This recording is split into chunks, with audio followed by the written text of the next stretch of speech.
हाथी पाई रास्ता रोक टांगी कपिलास रोड अभयपुर छक निकट में अटकी रही एकाधिक गाड़ी। कटक बनखंड अभयपुर गाँव बटकृष्ण बेहरांकर हाथी आक्रमण में मृत्यु होईछि। एने मृत परिवार को क्षतिपूरण दाबी करी टायर जाड़ी रास्ता रोक करिसेंति ग्रामवासी। यासह जंगल चारिपाखरे सोलार तार लगाइबा पेट्रोलिंग जारी रखिबा पई मध्य दाबी करा जायछि। फଳରେ रास्तार दुई पार्श्वरे शताधिक गाड़ी अटकी रहितला।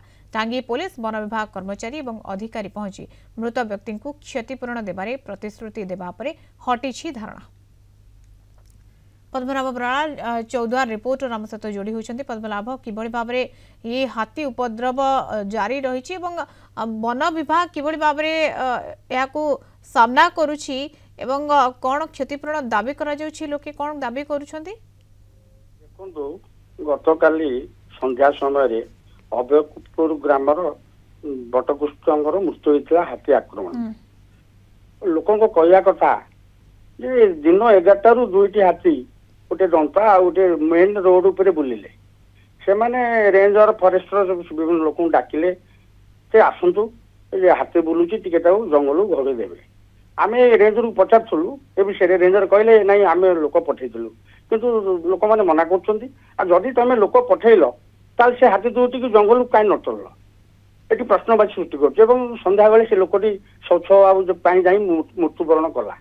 आ गोटे कथा आप देखिए से गोटे अलार्म जंगल अंचल लगी थाए जदि हाथी आसला अलार्म टा बाजिव से गोटे अलार्म काम करूनी कौन से गोटे अलार्म से काम करूनी।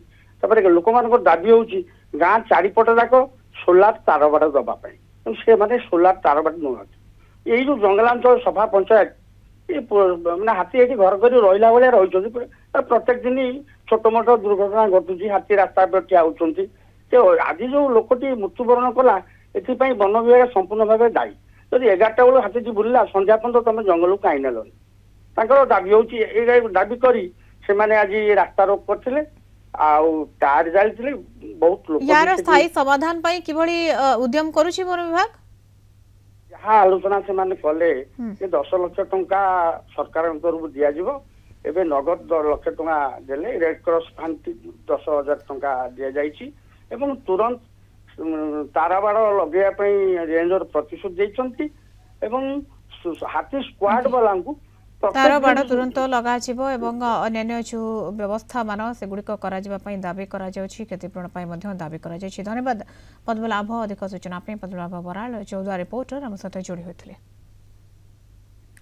भयर आम अंचलवासी थिलु आज से परिपूर्ण है समस्या जो हाथी आक्रमण समस्या आउ किपरि भाव में नहबु सरकार आमको निष्पत्ति देबे एवं प्रतिश्रुति देबे जे आउ किपरि भाव में डिपार्टमेंट सुरक्षित रखिबो। सरकार तरफ अन्नपदार से 10 लाख अच्छी आम आज 1 लाख टका देदेबू बाकी पोस्टमार्टम रिपोर्ट आउ लीगल हेयर आसला बाकी 9 लाख टका दिया से सोलार रोड पर मुझे आवार नी जेहतु मुझे नुआ आसी आवार नी से काली कथा चंदन बाबू सब कथा गाँव सब कथा आम यथाशीघ्र से आम केमी सुरक्षित रही आम जेहेतु से जंगल देखिए आम सब पिला स्कूल जाऊँगी जेहेतु दिन में मारी हाथी से आम काल बहुत प्रभावित अच्छु।